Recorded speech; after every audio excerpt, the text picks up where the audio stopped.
It was a crisp autumn evening when I stumbled upon the truth that would unravel my world. The sun dipped below the horizon, casting long shadows across our home, a place that once felt like a sanctuary. My wife, Claire, had been distant for weeks, her laughter replaced by an unsettling silence. I had attributed it to the stress of her job, the pressures of her social calendar, or perhaps even the changing seasons.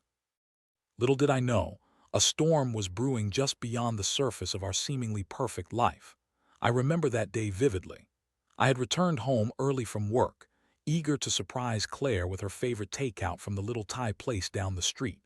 The smell of jasmine rice and pad Thai filled the air as I entered the kitchen, but the sight that greeted me shattered my heart into 1,000 pieces. There, on the kitchen counter, was her phone, screen illuminated with a message that would change everything. "Can't wait to see you at the stables tonight. Just you and me, babe." My breath caught in my throat. I felt a surge of nausea as I picked up the phone, my fingers trembling with disbelief. The sender was none other than Jake, the horse trainer she had been working with for the past few months. He was an athletic man, with a rugged charm that made him popular among the women at the equestrian center. I had always brushed off my unease about him. After all, Claire loved horses and I wanted to support her passions. But now, as I read those words, a sinister clarity washed over me. I dropped the phone like it was on fire, the realization hitting me like a freight train. Claire was having an affair. The warmth I had once felt for her turned to ice. My heart raced, not just from the shock of her betrayal, but from the swirling emotions that threatened to consume me: anger, sadness, and a deep sense of loss. How could she do this to me, to us? I tried to calm myself, to think rationally. I paced the living room, the walls closing in on me. We had built a life together, 7 years of marriage, countless memories and dreams for the future. Was it all a lie? The laughter we shared, the plans we made, were they all just a facade? Hiding her infidelity. As I stood there, the room felt suffocating, filled with echoes of our past. I recalled the day I proposed to her, her eyes sparkling with joy. I remembered our wedding, the vows we exchanged, promising to stand by each other through thick and thin. How could she betray those promises so easily? The more I thought about it, the more I felt a dark thrill at the thought of revenge. I was no longer just a hurt husband. I was a man with a purpose. A man who would not let this go unpunished. I felt a twisted sense of justice brewing inside me. Jake had taken something precious from me, and it was time to make him pay. I needed to know more. I needed proof, something concrete that would not only confirm my worst fears but also give me the ammunition I needed to confront her. I decided then that I would investigate. I would gather information, piece together the puzzle of their affair, and then I would confront Claire. But I would not stop there. I would ensure that Jake's career stumbled, just as he had trampled on my heart. The night grew darker, the shadows deepening in our home. I could feel the weight of betrayal pressing down on me, but with it came a resolve I had never known. I was ready to dive into the murky waters of deceit, driven by a desire for retribution. I would not be a victim. I would be the architect of my own justice. The following days were a blur of emotions and meticulous planning. I went through the motions of my daily life, but inside, I was a storm of anger and betrayal. I had to keep my composure, especially around Claire. I didn't want her to suspect that I knew anything. I needed to gather evidence, something that would not only confirm her infidelity, but also give me the leverage I needed to confront her and dismantle Jake's career. I started by digging into Claire's routine. She was always so absorbed in her equestrian activities, often spending late evenings at the stables. I noted the times she left, the hours she returned, and any peculiarities in her behavior. The more I observed, the more I noticed the little things: her phone always close at hand, the way she would smile at a message that made her cheeks flush. It was maddening, but I had to keep my cool. One afternoon, I decided to visit the stables myself. I had never been particularly interested in horses, but I knew I needed to be there to piece together the puzzle. I arrived just before sunset, the golden light casting a warm glow over the pasture. It was a beautiful place, but it felt tainted now. My heart raced as I approached the barn, the sounds of horses whinnying and hooves clattering echoing around me. I spotted Jake immediately. He was leaning against a stall, his muscular arms crossed, laughing with a couple of women who seemed smitten by his charm. I felt a surge of jealousy and rage. How could he stand there, so carefree, knowing what he was doing to my marriage? I watched him interact with Claire's horse, his hands skillfully brushing the animal, and I felt a knot tighten in my stomach. I decided to engage in a little reconnaissance. I made small talk with some of the other trainers and staff, trying to gather information about Jake. I learned that he was well respected in the community, known for his skills and dedication to the horses. That made my task all the more difficult. He was not just a random fling, but a man who had built a reputation. As I continued my investigation, I began to notice the little things that didn't add up. Claire had started coming home later than usual, and there were times when she would leave her phone unlocked on the kitchen counter. I took a chance one evening, scrolling through her messages when she stepped out of the room. My heart pounded in my chest as I found more exchanges between her and Jake, flirtatious texts, plans to meet, and even a few photos that made my blood boil. With each revelation, my resolve hardened. I had to act. I began to map out a plan, a way to gather indisputable evidence of their affair. I decided to enlist the help of a private investigator. It was a step I had never thought I would take, but desperation pushed me forward. I needed someone who could follow Claire and Jake discreetly, someone who could capture the truth on camera. I found a local investigator, a gruff man named Tom, who had a reputation for being thorough. After a brief meeting, I explained my situation. He listened intently, nodding as I detailed my suspicions and the timeline of Claire's activities. "I'll get you the proof you need," he assured me, his eyes narrowing with determination. As the days passed, I felt a mix of anxiety and anticipation. I was on the brink of uncovering the truth, but the emotional toll was weighing heavily on me. I found myself oscillating between anger and sadness, often lying awake at night, replaying memories of happier times with Claire. The laughter, the shared dreams, the intimacy we once had, it all felt like a distant memory now, overshadowed by betrayal. Tom called me one evening, his voice steady. "I have something for you," he said. My heart raced as he explained that he had followed Claire to the stables and had captured footage of her meeting with Jake. They were together, laughing and sharing intimate moments, the chemistry between them undeniable. I felt sick to my stomach, but I also felt a surge of vindication. This was what I needed. That night, I watched the footage on my laptop, my heart pounding in my chest. There they were, Claire and Jake, embracing under the soft glow of the stable lights. I could hardly breathe as I witnessed the betrayal unfold before my eyes. Each laugh, every touch felt like a dagger to my heart. I was no longer just a husband. I was a man wronged, and I was ready to take action. I knew I had to confront Claire with this evidence. But beyond that, I wanted to ensure that Jake's career would falter. He had taken my wife from me, and I would make sure he paid for it. The plan was forming in my mind, a dark cloud of revenge that loomed larger with each passing moment. The evening I chose to confront Claire was one I had rehearsed in my mind countless times. I wanted to ensure that I remained calm and collected, despite the turmoil raging within me. I had gathered the evidence I needed, and now it was time to face the truth. The sun was setting, casting a dim light across our living room, mirroring the shadows that had crept into our marriage. I waited for her to return home from the stables, my heart pounding in my chest. Each tick of the clock felt like a countdown to an inevitable explosion. I had played this moment over in my head, the questions I would ask, the accusations I would hurl, and the pain I would express. Yet deep down, I also felt a flicker of sorrow for what we were about to lose. When the door finally opened and Claire stepped inside, the air shifted. She greeted me with a warm smile, her eyes sparkling with the remnants of her day. But as soon as she saw my expression, the smile faltered. "What's wrong?" she asked, her voice laced with concern. "Sit down, Claire. We need to talk," I said, my tone steady but firm. I gestured to the couch and she hesitated for a moment before complying, her brow furrowing in confusion. I took a deep breath, gathering my thoughts. I know about Jake, I said, my voice low but resolute. I know about the affair. Her face paled and I watched as the realization hit her like a slap. What are you talking about? She stammered, but I could see the guilt in her eyes. It was a fleeting moment, but it was enough to confirm my suspicions. Don't play games with me, Claire, I have proof. I pulled out my phone, loading the video Tom had sent me. I held it up for her to see, my heart racing as I watched her expression shift from confusion to horror. No, she whispered, her hands trembling as she reached for the phone. You can't just— I can and I will, I interrupted, my voice rising.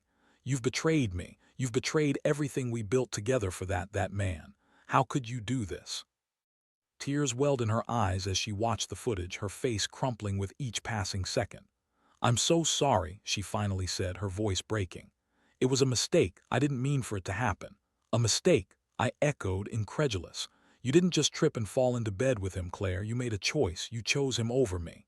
I thought I was unhappy, she pleaded, her voice desperate. I thought I could find something I was missing, but I was wrong. I love you, I really do. The words felt hollow, a feeble attempt to patch the gaping wound she had inflicted. Love, is that what you call this? You have no idea what love is if you can throw it away so easily.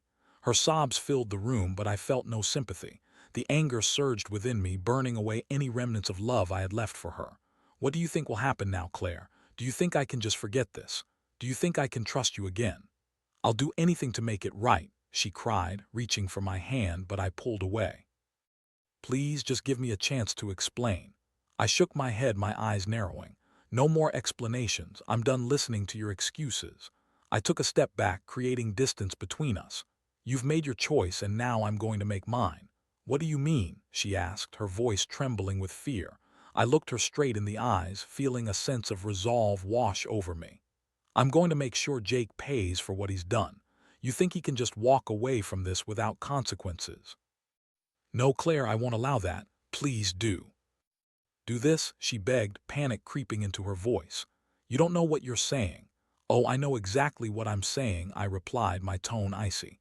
I'm going to ensure that he stumbles in his career just as he has trampled on our marriage. I will make sure he knows the pain he's caused. The color drained from her face and I could see the realization hit her. She had underestimated my resolve, my willingness to fight back. You'll ruin him, she whispered, horror etched into her features. If that's what it takes, I said, my voice steady. You think I'm going to sit back and let him enjoy the spoils of your betrayal? No, Claire, he will pay for this. Tears streamed down her face as she struggled to comprehend the depth of my anger. You're being irrational, this isn't you. Maybe you don't know me as well as you thought, I shot back. You've pushed me to this point, Claire, you and Jake both.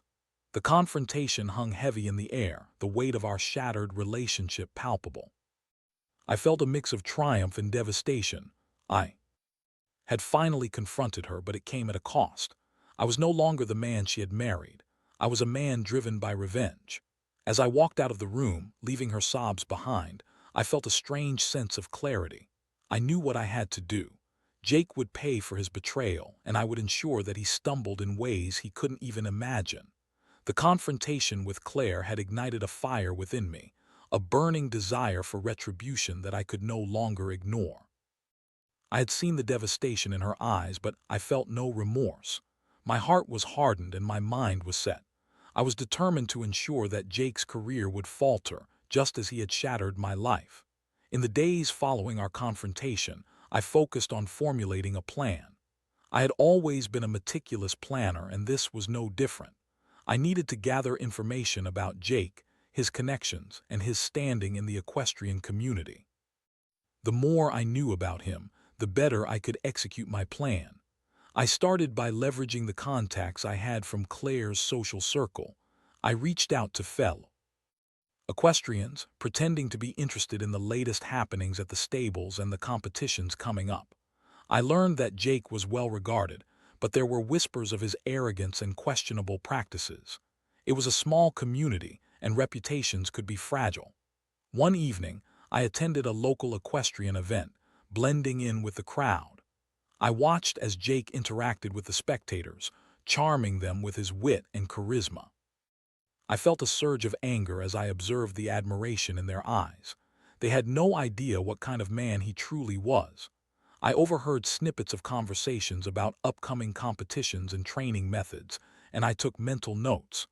As I mingled, I struck up a conversation with one of the other trainers, a woman named Lisa. She was friendly and open, and after a few drinks, I managed to steer the conversation toward Jake. "He seems to have a lot of fans around here," I said casually, trying to gauge her thoughts. "Oh, he does," she replied with a hint of disdain. "But people don't realize he has a reputation for cutting corners. I've heard rumors about his training methods. They're not always above board." My heart raced as I listened intently. This was the information I needed. I probed further, asking about specific incidents, and Lisa revealed that there had been complaints filed against Jake by other trainers regarding his treatment of horses and the methods he employed. I felt a dark thrill at the thought of using this information to my advantage. Over the next few weeks, I continued to dig deeper. I gathered evidence of Jake's questionable practices, documenting everything I could find. I spoke to other trainers, collected testimonies, and even discovered that he had been involved in a few incidents that could be construed as unethical. The more I uncovered, the more I realized that he was not only a man who had betrayed me, but also someone whose career was built on shaky ground. With this information in hand, I began to formulate my revenge plan. I would compile everything I had learned into a comprehensive report and submit it to the equestrian governing body. I knew that if I presented credible evidence of his misconduct, it could jeopardize his standing in the community and potentially end his career. But as I sat down to draft the report, I felt a pang of doubt. Was I really willing to go this far? I wrestled with my conscience, questioning the morality of my actions. Sure, Jake had wronged me, but was it right to destroy his livelihood? And what would that mean for Claire? Would she see me as a monster just as I was beginning to see myself? I pushed those thoughts aside. Jake had taken everything from me, my trust, my happiness, my marriage. He didn't deserve mercy. I was driven by a sense of justice, a need to right the wrongs that had been inflicted upon me. I couldn't let myself be swayed by guilt. The night I finally finished the report, I felt a surge of adrenaline. I was ready to act. I printed out the document, my hands trembling with anticipation. This was it. I was about to take the first step in my plan for revenge. But before I could submit it, I paused for a moment, staring at the printed pages. My heart raced as I considered the implications of my actions. Would this really bring me peace? Would it heal the wounds that had been inflicted on my heart? I shook my head, pushing those thoughts aside. I had come too far to turn back now.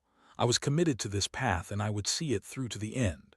With a deep breath, I gathered the report and headed toward the governing body's office. As I walked through the doors, I felt a mix of triumph and trepidation. I was about to unleash a storm that would change everything. I knew that once I submitted the report, there would be no going back.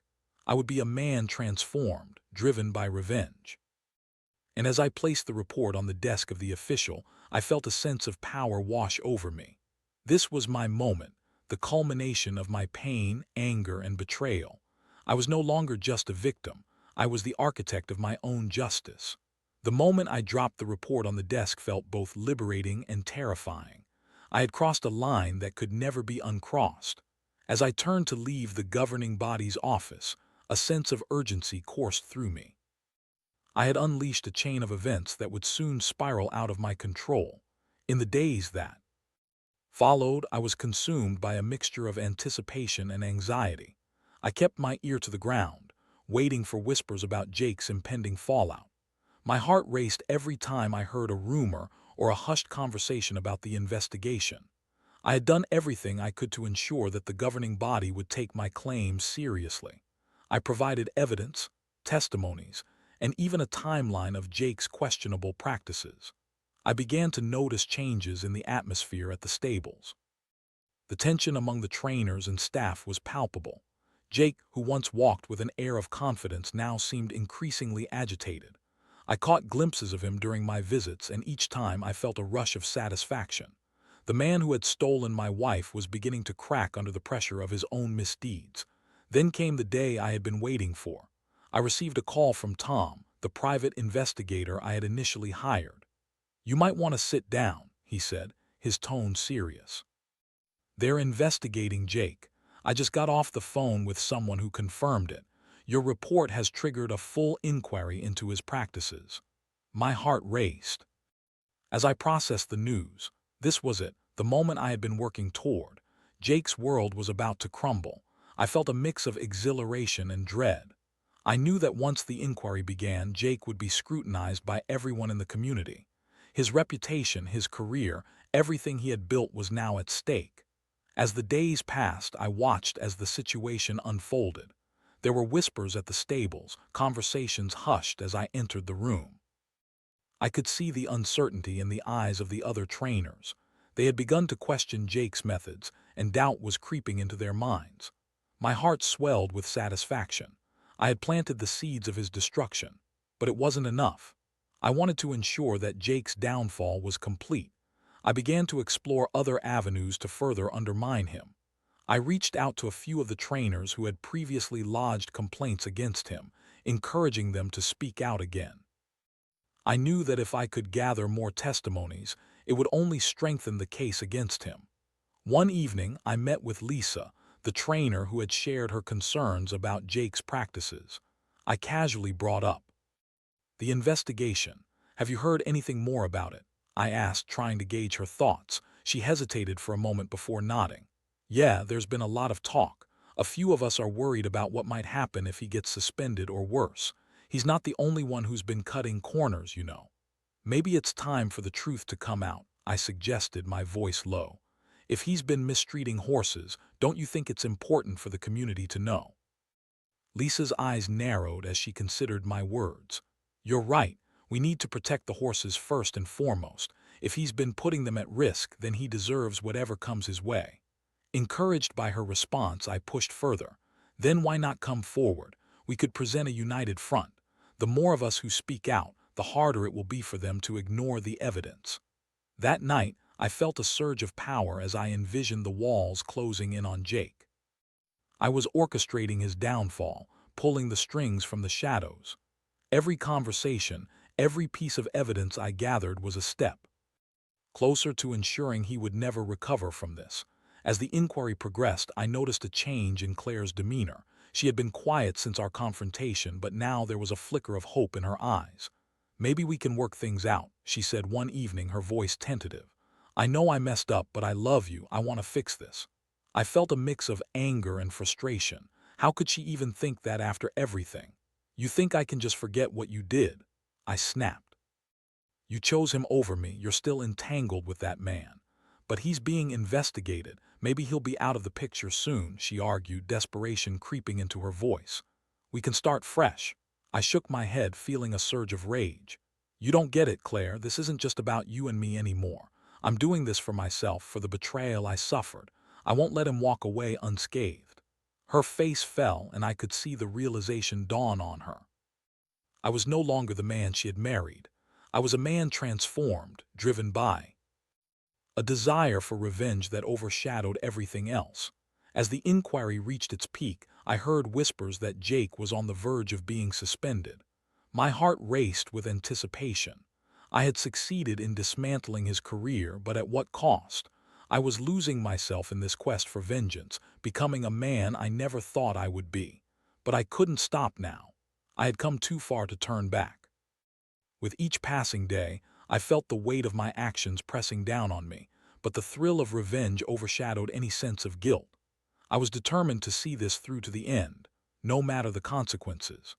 The inquiry into Jake's practices reached its climax, and I found myself caught in a whirlwind of emotions. The moment I had anticipated with such fervor was finally here.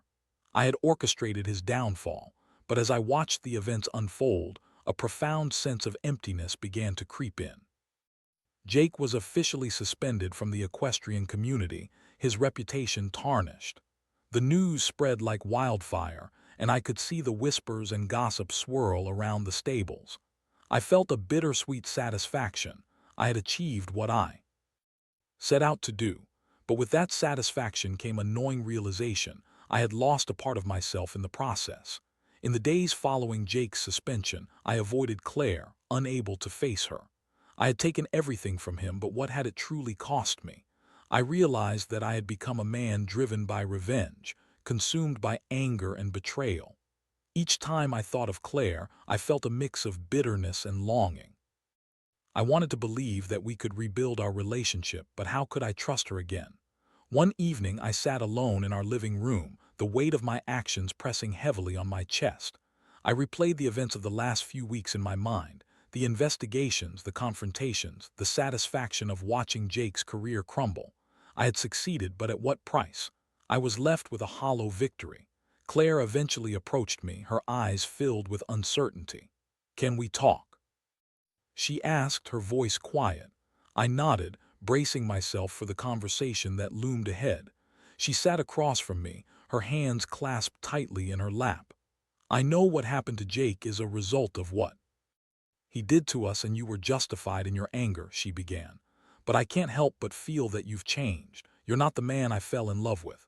Her words struck a chord deep within me. I had become someone I barely recognized, a shadow of the man I used to be. "You don't understand, Claire. I was hurt, betrayed. I had to do something," I replied, my voice tinged with frustration. "I get that, but this isn't just about Jake anymore. It's about us," she said, her eyes pleading. "I want to rebuild what we had, but I need you to let go of this anger." Let go of the anger? How could I? It had become a part of me, a driving force that pushed me forward. But as I looked into her eyes, I saw the pain and regret reflected back at me. I remembered the love we once shared, the dreams we had built together. "I don't know if I can," I admitted, my voice cracking. "I don't know if I can forgive you or him. You both destroyed everything I believed in. But I'm here now," she said softly. "I want to make it right. I love you and I want us to heal." As her words hung in the air, I felt a flicker of hope ignite within me. Perhaps I could find a way to move forward, not just for her, but for myself. I had spent so much time focused on revenge that I had lost sight of what truly mattered, our relationship, our love. "I need time," I finally said, my voice steadier. "I need to figure out how to move past this, but I want to try. I want to see if we can rebuild." Claire reached out, her hand resting gently on mine. "That's all I ask. We can take it one day at a time." In that moment, I realized that revenge had not brought me the closure I sought. It had only left me feeling more isolated and lost. I had to confront my own pain, to allow myself to heal. It wouldn't be easy, and I knew there would be challenges ahead, but I was willing to try. As the days turned into weeks, I began to focus on rebuilding my life. I sought therapy to process my emotions, to understand the depths of my anger and betrayal.